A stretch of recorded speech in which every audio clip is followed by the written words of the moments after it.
Let's drink beer. It makes my mind clear.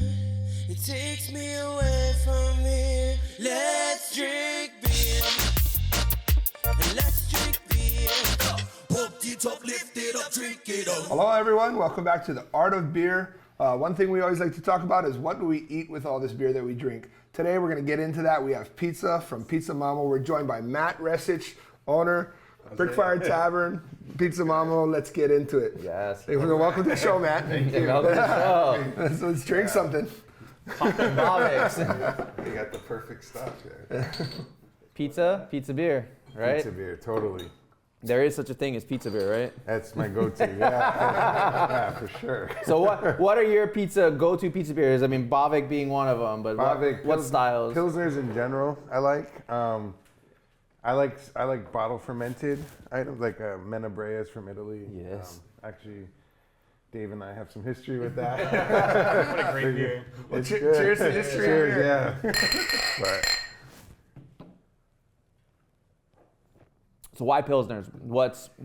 What makes that the perfect pizza beer? it's light and crisp. It cuts, pizza's got, What are we doing? pizza has some bread, it's got some fat, it's got, some richness Talk us to through it. what we're about to put our yeah. hands on here. Oh yeah, look at that. So at Pizza Mama, we do two styles of pizza, and I brought both. So we do a Brooklyn, which is underneath, and what you're holding there is a Detroit style.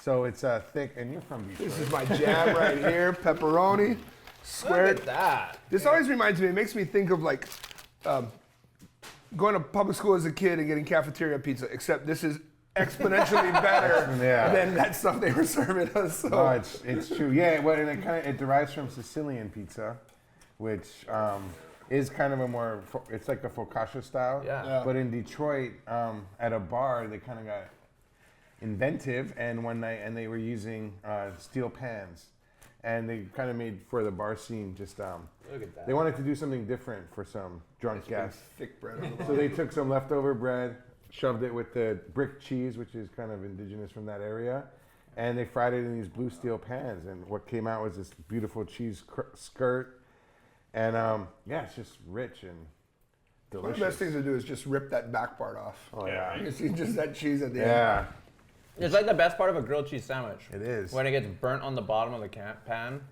Yeah. So we call that the skirt, and it's really delicious. But this Pilsner kind of cuts right through all that. That's perfect.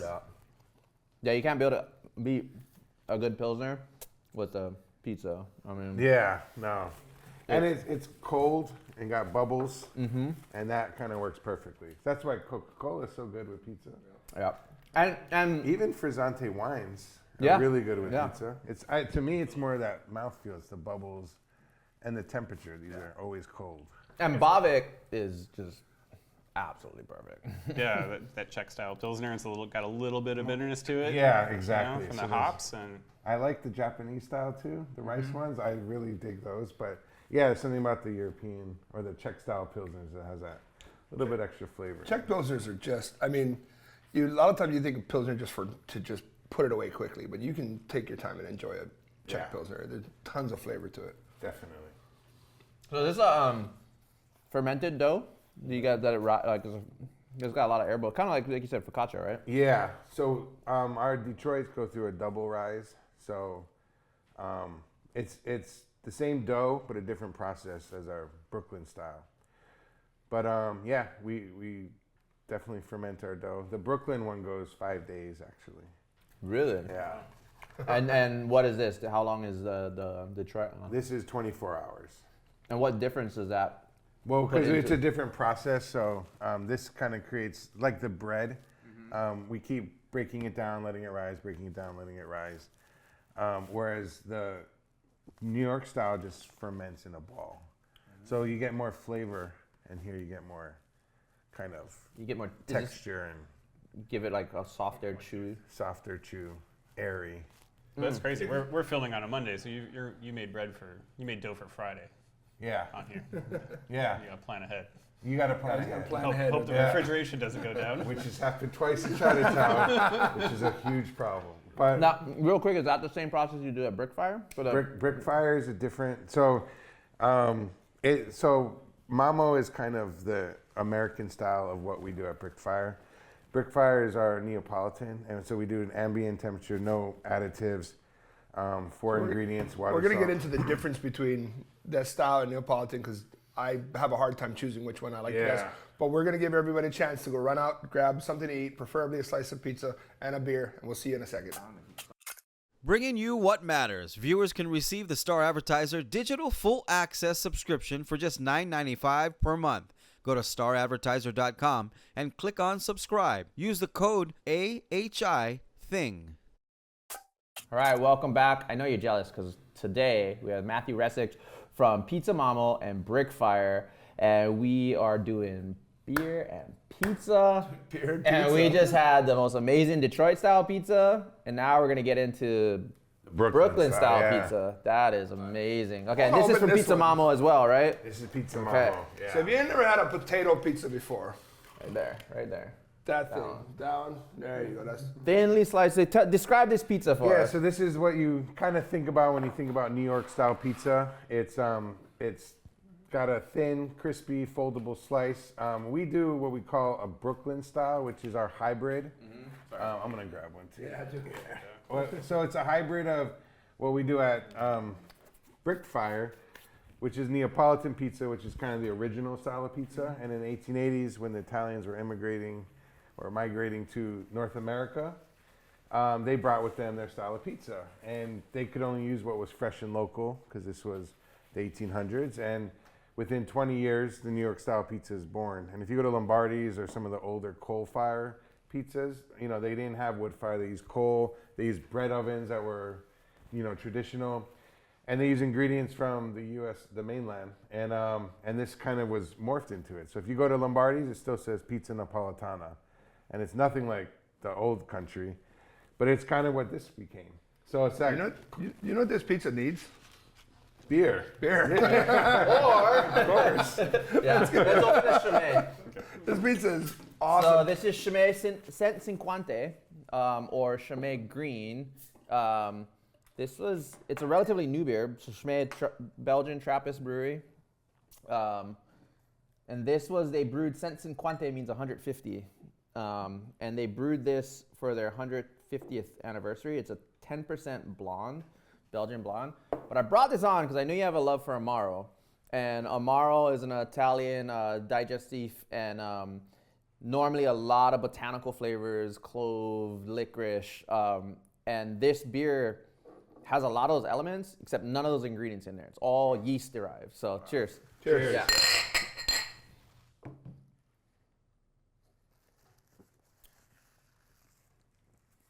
And it's actually probably a really good beer to go with this pizza. Yeah, Definitely. And 10%. no, for sure. So again, like Get those spicy notes that. spicy notes, Work plays with perfect. the rosemary. Yeah.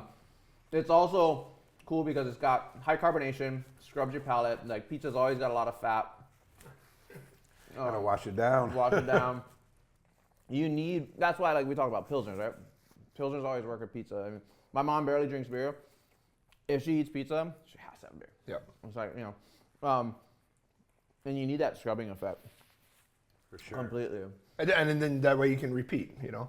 Yeah. Eat, rinse, repeat. Eat, rinse, Right. repeat. No, 100%. Yeah, but there is. There's almost like a pepper note. It almost becomes pepper and that rosemary, like Italian spice. Yeah. Kind of that clove sort of plays in that same Yeah. realm. It's such a fun beer. And it's nice because it's like, it's still, you wouldn't realize after you drink a whole one that it's high in alcohol. Well, you would at the end. Yeah. Maybe after 4. I don't know. Eventually you will. But that's fun. Yeah. But Chimay, everybody, like, most people know what Chimay is. It's like, they don't mess around, right? I mean, they make good stuff. That's right. It's usually an expensive beer, so it's like when you see the whole lineup is usually pretty good cost, like they're not just pumping up, Right. But it's usually a head fuller body. It's usually kind of hard to drink with a meal. You're not really pounding it. Where this kind of washes down nicely. Yeah. And this is one where you can eat a slice, drink a beer, eat a slice, drink a beer. And It goes great with this, because the sauce is creamier and so it's rich, and then this coming in right behind it.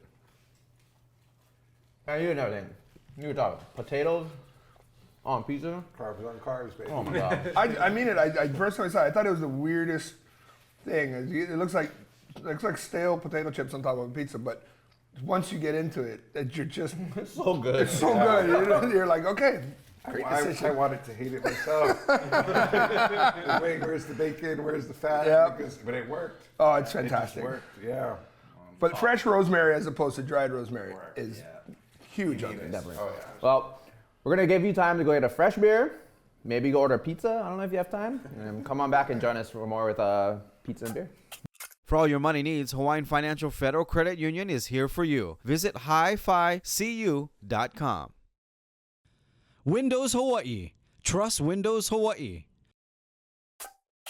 Hey guys, welcome back to the Art of Beer. We're with Matt from Pizza Mamo and Brick Fire Tavern up in Kaimuki. Gonna eat some more pizza and taste some more things that'll go with that pizza. So we're gonna dive into another pizza. And I had a conversation with Matt a few weeks ago, and he brought up something that made sense to me. He goes, "If you can't have a beer, the best thing you ever had with pizza is a Coca-Cola." And I was like, "You're right."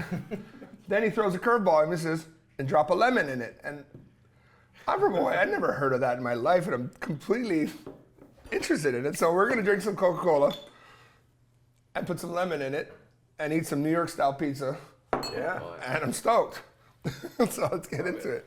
Where is this something that you? I've only seen this done on like the East Coast. Yeah. I mean, Is that where you kind of got it from? maybe I think I first noticed it from my grandparents, and I just feel like I've been doing it since I was a kid. But a lemon and Coke, it just kind of changes it. And now that I'm older and I love Amaro, which are Italian digestives, and when you throw a lemon in the Coke, you can see where a lot of those Amaros that are from the cola root kind of ties it all together. So I don't know if it's sophisticated. I liked it since I was a kid. But yeah, I don't know if it's an East Coast thing.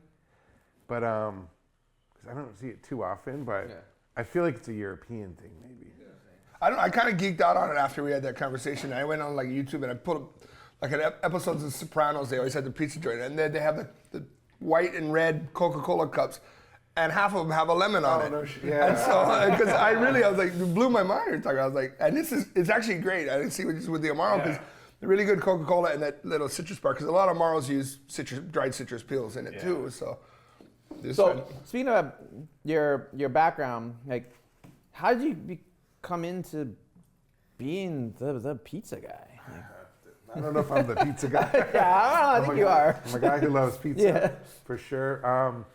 Yeah, I don't know. I was born in New York. I moved here when I was 10. And the thing I remember missing here from childhood was pizza.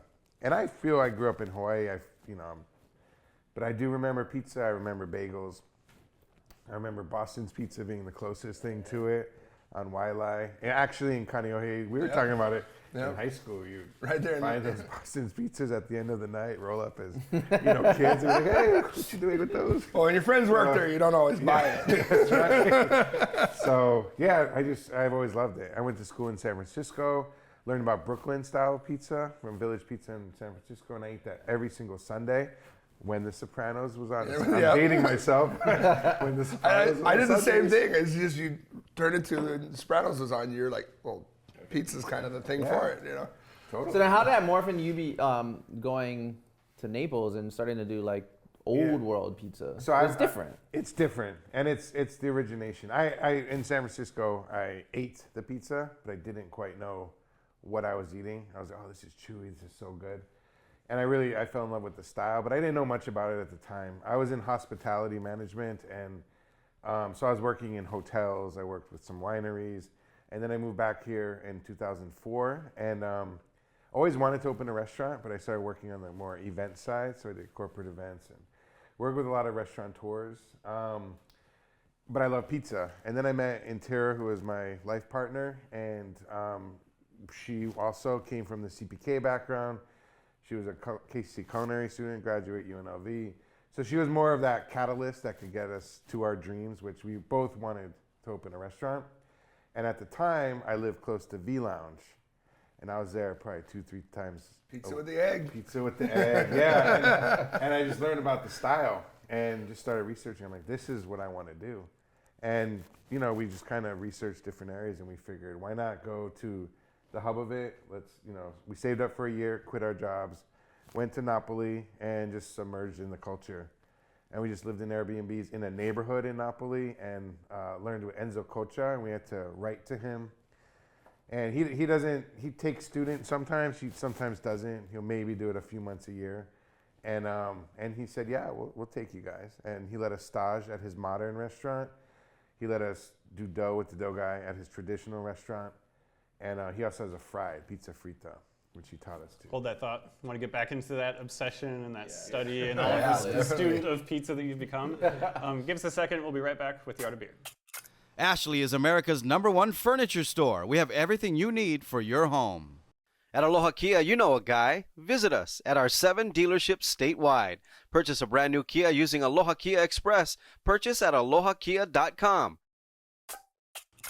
We are back at the Art of Beer, and I don't know about you guys, but I'm full now because I've just had 3 pieces of pizza. I think we need to digest a little bit, and I think we brought something that's going to help. Dave, you want to tell us all about this wonderful stuff? Oh man, Fernet. It's one of our favorites. Right? Italian digestif. So this is a first time you have it. You probably question whether or not it was supposed to be bottled that way. It's pretty bitter. But the more you drink it, the more it just becomes the thing that you kind of crave. You definitely crave it to the point I of crave it, yeah. got a little tattoo action. Branded with it, yeah. But so that's the Fernet Branca logo. He's got tattooed on there, but he's got a little slice of home on it. There's a diamond head in the background, right? And a slice of pizza in the eagle's claws. So it's bringing pizza home. There you go. So what makes? Let's cheers. And Cheers. Then, I want to learn more about what makes like an Amaro or a Fernet in particular. Yeah. Amaras in general are bitter, sweet digestives. I guess all throughout Europe, actually all throughout the world, they have different digestives. Amara is one of those things where there's really no rules for it at all, other than a guideline that it's bitter and sweet. And most of them are, you know, family recipes from hundreds of years. For the most part, they're bitter because, you know, the body kind of, you start salivating in the back and your body thinks you're having poison, and it starts, you know, right? And that's really what it is. You're tricking your anatomy. It's like your body's like, no, you're not supposed to drink this. You're not supposed to drink this, and it starts creating things so you digest. And that's, to my knowledge, where digestives came from. that's I believe pretty they much do. where it is for that. I mean, that's pretty much right on. That's you have your aperitif for the beginning of your meal. You get your taste buds rolling. You eat your meal, and at the end, you do a digestif. Yeah. And that's to just so when you stand up from your table and try to walk to your car, you don't walk funny. You know, you can get back to normal. Right. And to your point, the aperitifs, you know, also have the same bitter, but slightly smaller. And it's more to stimulate your appetite to get some salivation going. And then same at the end, it's more heavy, and it washes it down. And yeah, it really helps digest what you've consumed. Although in Italy, you've spent 2-3 hours consuming it, so your body's already digesting it. So, you know, it's. But so after a pizza, get yourself a little Amaro. So tell us more. We left off. You were talking about your time in Naples and learning there, and tell us more about that. Did you get into Amaros and Fernet there, or was that like when you were in San Francisco? Fernet was from San Francisco, yeah. Fernet was just something, because in San Francisco, I was, you know, in college, and I worked at a couple different restaurants. I had one of them, Hukilau. I helped open it. We had one here, same guys, and. But the thing, I was out at USF, so I was out in Richmond District, which is, Clement Street is very Chinese, and then it's all Russian, and then you have all the college kids. So everyone hangs out at the same bars, so you're playing darts next to kind of a very diverse, which is what San Francisco is, and everyone's drinking Fernet. And at first you're like, what is this? Like, and then it just becomes kind of social. And for me, it's always just been like that kind of nod to a social. And the same thing with pizza, same thing with sitting around breaking bread. You know, for me, that's what this became. So it was very nostalgic. And one of my friends, who's a partner at Brick Fire, he opened a few bars here, and he always carried Fernet for us.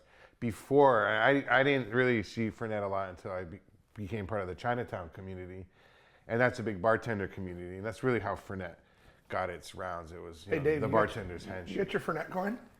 Oh, you guys. We have time for this? Got my Hawaii Might have Fernet to coin. He's turning this. Fernet Branca makes challenge coins. Yeah. And they give it to, this one has an exclusive Hawaii logo on it. And you challenge your friends and you say, do you have your coin? And if he doesn't have his coin, he's buying me a round of Fernet. So he's got his. Tradition from Tradition from the old Navy the same sailors one? used to have their, Yeah. same one. Oh, yeah. Ours is a little less beat up than mine. Yeah. So should we do another shot of Fernet then? I think so. And I forgot my coin. I actually just got back from Italy, and I'm still have my money clip, so I didn't bring my coin there. That's okay. We got a few extra ones floating around. We'll get you. So when did your obsession started, and you took it to Italy, but now you own Mama, which has Brooklyn and Detroit style. Yeah, which you is- haven't stopped. No, because this is my childhood. This was when we dialed in the Mamo dough. I teared. I was like, oh, this tastes like child. This tastes like the pizza I've been chasing. I think what we're gonna do is we're gonna talk about this one more because this is probably a good time. But you're gonna have to turn into the extended edition because we're gonna wrap up TV time right now. So come back. We're still with Matt, Pizza Mamo, Brick Fire Tavern. We're gonna drink some more Fernet and a couple other beers. So. Okay, I think we're on another round of Fernet, right? That's kind of where we left it off. Sounds Left good off to me. that, and then talking about, I want to learn more about that transition from learning in Naples and how you went from there to opening up and your certification, because what you went to, I mean, basically you were certified. That Right. took a few years, but yeah. So we learned with Enzo Coccia, and he's just a master. He actually one of top 50 world pizza. He's like number 7. And I was just at his restaurant, and they have the plaque up, and I was super stoked for them. But we learned from him his traditional style, and there's people, excuse me. Pizza and Fernet. It'll get you this, yeah. Turn that on. Yeah, he has a certain style. It's funny because if people who like our pizza at Brick Fire, who have been to other pizzerias around the country, they'll say, hey, this reminds me of so-and-so. And I'm like, yeah, actually, we learned from the same guy. So it's a little bit of a brotherhood with us and Enzo specifically.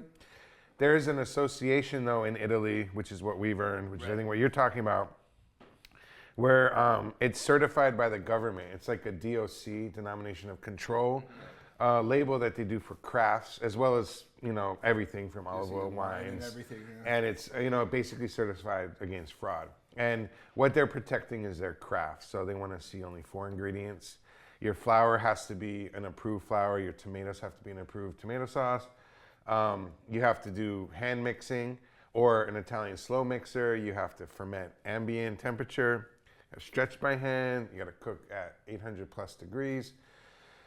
Everywhere else in the world, you have to use bufala mozzarella, except us, because we're physically the farthest away from Italy. And they gave us an exception in Hawaii only. Geographic exceptions. Geographic exception. So we make our own mozzarella. No one but wants a $50 pizza? yeah, I get it today. Hey, but if you can't get it, making your own mozzarella is as good as it gets in Hawaii. I And mean, we use that's- Wisconsin curd, so if we can get something locally, we will. So, we work with Bob McGee at Pono Pork, herbs and produce and everything that's local. But no one's really aging cheeses or that stuff. So that we will import from Italy unless we like it better from the U.S. So our Wisconsin mozzarella, we use curds from Wisconsin and we pull our own. So we got same taste that we liked from Caserta, which is a little bit saltier. And they say, because it's on the Bay of Naples.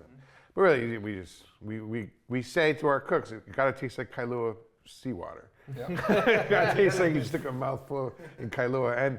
And that's what we do, and that's what we like doing it. And so that's how we kind of pay homage to what we're doing. But to get the certification, you have to send them invoices. You have to, prove that you're actually using their products or products that are approved by them. And if not, you get a waiver like we did for the cheese. And then keep the technique up. So there we're very traditional. But yeah, Mama, we kind of do it more American local. style, So right? everything, tomatoes from California, flour from Utah and California, cheese from Wisconsin because it's the best. I mean, in Wisconsin. I mean, you're talking a cheese in cheesehead, America. yeah. It's Wisconsin. Yeah, exactly. Don't tell anyone from Vermont. But No, that's true. I don't know anybody well, from our, Vermont. our sausage or pepperonis, it's all from Columbus, Ohio. Same thing with our sopressata, like because we like it the best. Yeah. But we taste our olive oils every year. It's just we're trying to just do what tastes the best. So at some point, availability, if we can't get it, like we're gonna trump it with quality. Right. So. I love the obsession of it. It's like I love pizza. It's just not just making pizza. I mean, you're making sure it's correct and done and highest quality and what you can give out to people. It is an obsession. and you go to the pizza show every year. Like Yeah. you're always pushing to see what other people are doing. Yeah, I like what's to the get next- inspired by going around and trying things and I take a lot of inspiration also from Italian restaurants. So I love modern Italian cuisine. I think the guy San Francisco has got some of the best restaurants on the Italian side that I've really experienced, and it really is humbling. And it really kind of one thing I always have to remind myself is you can do tradition well or you can do the modern well, but bridging the two is very hard. And I really like to stick to tradition. And Speaking of, we're talking about Italian cuisine, right? Maybe you can help us out because we were getting a little stumped on this.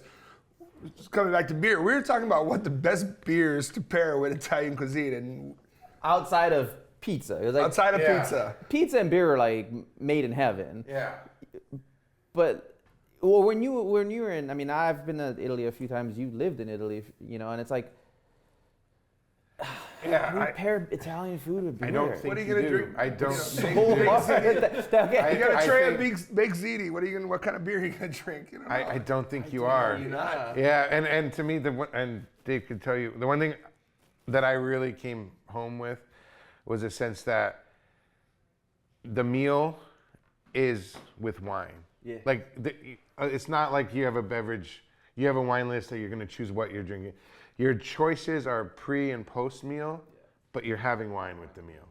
And I think that kind of, That's a pretty good way to put I'm it. not mad at it. I'm not mad at it. it's just, that is part of the meal. Yeah. It's, Really, like it's- wine is like it's so much part of life that when we were there, like you could literally buy a bottle of wine for less than you could buy a bottle of water. Like you didn't even want to Same in drink France, it. yeah. But we were there a while ago, but $7 or $8 bottle of wine was drinkable, and a $12 bottle of wine was way better than anything you would be drinking here for $12. Truly. And I saw on wines on our list for €7 that we're selling for, I'm not even going to say. But also Fernet was €12. And, Campari or Aperol was like €9, €7. So there were, I just went with our team, some of our team members who are my friends, and we had a great time. And we went to Napoli, Rome, we went to Tuscany. There was a couple mornings we ate Fernet for breakfast because we saw it in the store. We're like, oh my God, $12? It's so cheap. Yeah, it's so cheap. It's we have some cool pictures, and I mean, it's so different there. But again, I think there when you're choosing what to pair, I think it's wine. Yeah. Okay. I feel so much better in myself because it's one thing I've always like being a beer guy, but coming from an Italian background, it's like I've never had a good answer. I think Ever. maybe if you're like doing some southern or some seafood, you might be able to get away with a sour if it's kind of falling in the line. Lighter of an Belgian orange styles, wine, maybe. Yeah. I There's think something. Yeah, Yeah. there's if you had there's so many to- white wines that would go with Pinot it way Grigio better. kind But of they, thing. yeah, and and we're like, I think grabbing it. And most of all the Italian beers that I remember, they're all lagers. They're all like Yes. really light. Yeah. I mean, Something you might drink after work or something. That you're And a lot of the modern Italian craft breweries, they tend to skew. I mean, there are some new ones that are popping up that I had one the last time I was in Sicily. I was in Syracuse, and my cousin gave me from a craft brewery there, and it was an IPA, and it was like an American style, kind of juicy, and it was spot on. And he he lives in Catania, and he was all about it, And I was like, oh my God, this is actually really good. We were at a great pizza place in Syracuse. Ordered wine. Yeah. I was like, he brought it, we tasted it. I was like, this is amazing. I don't want to drink this. Yeah. But there are some modern ones, but most of them I was saying like a lot of them tend to skew more Belgian. So a lot of the Italian craft breweries are either going Pilsners and making like amazing like Italian style Pilsners, or they tend to start skewing a little bit more Belgian because those flavors that come out in Belgian beers pair really well with the food. Yeah. And Belgian beer We is got something. yeah. Let's open a Tilken. Let's open it. We got a Belgian beer right there. So I mean, and I think it probably plays to the same concept of like in a lot of European cultures, like food is meant to be eaten with beer and or some other Right. drink. So like in Belgium, when they're making beer, it's made to be Right. like, with food, right? Right. Thank you.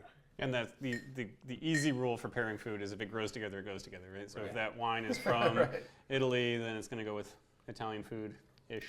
Yeah. You know, yeah, you southern have whole France, regions you that know, have dry Provence. to go with their. Yeah, it's so hyper regionalized. That's the if it grows together, it goes together. Well, cheers. Cheers. So we just opened Tilken. I'm not gonna say the French pronunciation of the word of the beer, but because I'm gonna butcher it.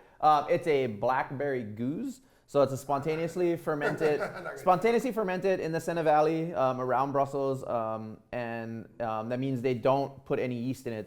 They brew it and they cool it in a big open wide cool ship. Let whatever's in the air fall on it, and that's how it starts to ferment. And then they put it in barrels and they let it sit for and for 1, 2, and 3 years.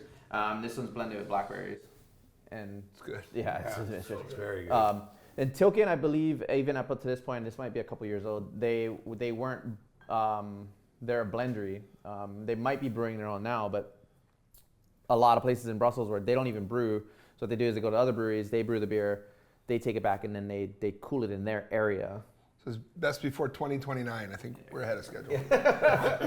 Come back for season 12 of the Art of Beer. But this is almost. This could be like, your aperitif, right? Yeah. Where it's funky, it's sour, it's tart, it's fruity. Yeah, this gets Making you salivate. It's gets making the you taste salivate. buds going. Right, get your taste buds going, right? So it's almost like having like a Negroni or something, or before you eat, and it gets you like, it's almost like kind of dry. I think, Yeah. back there. So I just always laugh when some sommelier friends tell us, when you want to taste it, just open your jaw and put your mouth down, because then you just judge by how much the saliva travels down your mouth. For how acidic it is. Yeah.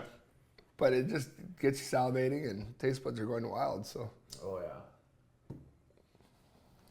So I think a question came up was, if you had to pair a beer with each one of your pizzas, just say stylistically wise, right? Right. And I'm gonna put you on the spot. Pick a beer, like not just like a style. So if you're gonna pair, if you walked into someone else's restaurant and was serving Detroit style, what beer are you gonna order? Pepperoni, Detroit style. Detroit pepperoni. So it's a tough answer because you have to tell me where I'm at. You're in Detroit. I'm in Detroit. I'm gonna find something like I'm gonna say it Anchorstein, but something that's got that darker malty. Yeah, I think I'm gonna go good the choice. Fat Tire almost. That's Okay, kind yeah. of what I'm thinking because I'm also when I pick a beer, it's where I'm at. Yeah. In Hawaii, I want like crisp, but if I'm on the mainland, out in a ski resort, I'm picking something different. Yeah. I love Boddington sometimes, and so it's just. But I don't think I'll drink Boddingtons in Hawaii for whatever reason. It just doesn't seem appropriate. I've had some black and tans just because I like them, but all right, you're walking through New York and you get a New York style pizza. You got to choose a beer. choose a beer, and Coca-Cola is not one of them. There's no Yeah. Coke or lemon. New York, New York style, I would probably go lager. I'd say Brooklyn lager. Oh yeah. Brooklyn beer, because it goes together, grows together. So Brooklyn Pine and Brooklyn beer. yeah, but I'm a Pilsner guy, so I'll see whatever's local Pilsner, what they would have. And then if you're not in Italy, but you're having a traditional, Well, Chris Bianco has kind of made that Neapolitan style pizza, put that on the map in Phoenix. Yeah. So if you're at Chris's place, and not that I know him by first name, but Yeah, Mr. what am I Bianco's. drinking? You guys are putting me on the spot. or just, even just We're that just style, traveling, we wanna go just traveling. that style, like Yeah. what's that style? What beer? Even if you're here, if you're walking, Yeah. if you're walking into your restaurant, if I'm walking into my restaurant, I'm looking at what Hanako is doing and what we're pouring. You guys rotate with them? Yeah. What do you? So you don't have a steady handle with them. It kind of changes. It's it's just rotating. Nice. And we have one or two always. We're always rotating with them. Surprised they don't have the party boy on all the time, right? If they made it all the time, we would. They just don't. That's pizza beer.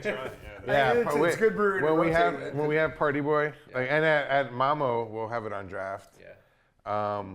Yeah. I mean, Menabrea is a beer I mentioned earlier, but Menabrea is something I drank all throughout Italy, and I drank it in New York City too.